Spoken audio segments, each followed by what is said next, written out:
Salut à toutes et à tous. Aujourd'hui, c'est avec le cœur lourd que nous prenons la parole sur cette chaîne.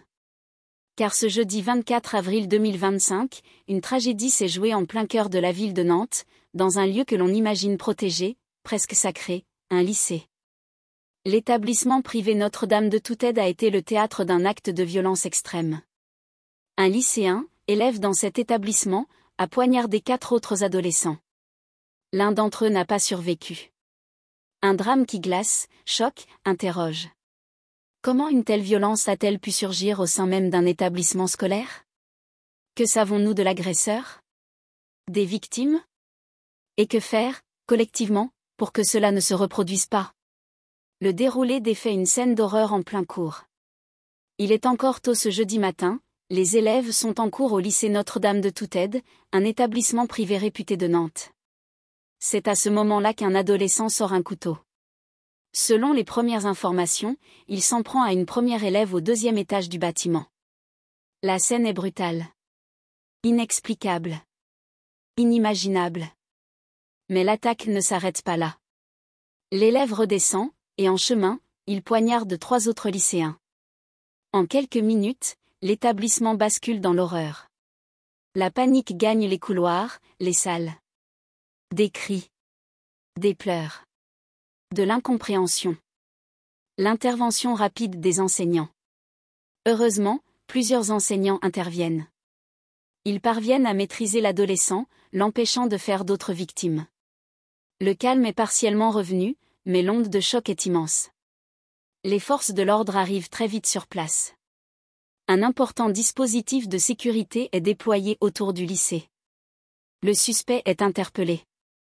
Il est placé en garde à vue. Une enquête est ouverte. Le parquet est saisi. Les premières auditions commencent. Une victime décédée, le choc et le deuil. Parmi les 4 victimes, l'une n'a pas survécu à ses blessures. Un adolescent, mort à l'école. Un jeune dont la vie a été fauchée au milieu des cahiers, des cours et des rires d'amis. À l'extérieur de l'établissement, l'ambiance est lourde. Gaspard, élève de seconde, témoigne. On voit ça à la télé, on croit que c'est toujours pour les autres, on ne se dit pas que ça peut nous arriver. Quand ça arrive, c'est horrible. Et c'est bien cela, la réalité crue, ce drame n'a pas eu lieu dans un pays lointain, dans une fiction, dans un rêve. Il a eu lieu ici, en France, dans un lycée de Nantes. Les ministres sur place, l'État mobilisé. Dans les heures qui suivent, les plus hautes autorités de l'État réagissent.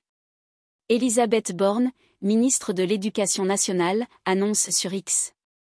Je me rends sur place avec Bruno Retailleau pour exprimer toute ma solidarité aux victimes et mon soutien à la communauté éducative.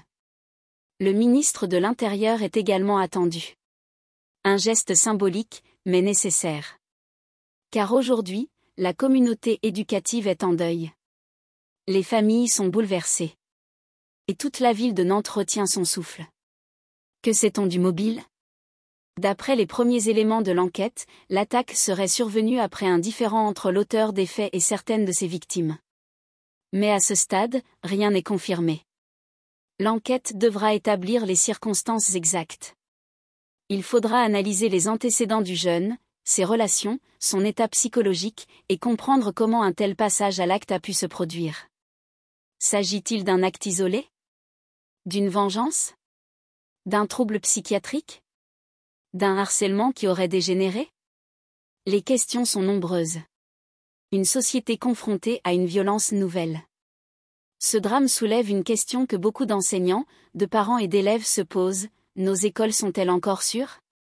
Ces dernières années, les faits de violence en milieu scolaire se sont multipliés. Insultes. Harcèlement. Règlement de compte.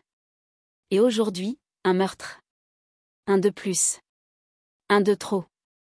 Il est temps de prendre cette violence à bras-le-corps. De parler, sans tabou, des failles dans les établissements. De renforcer les cellules psychologiques. D'écouter les signaux faibles. Et surtout, de ne plus minimiser la souffrance des adolescents. Un deuil collectif, un sursaut nécessaire. Aujourd'hui, une famille pleure un enfant. Des adolescents sont traumatisés à vie.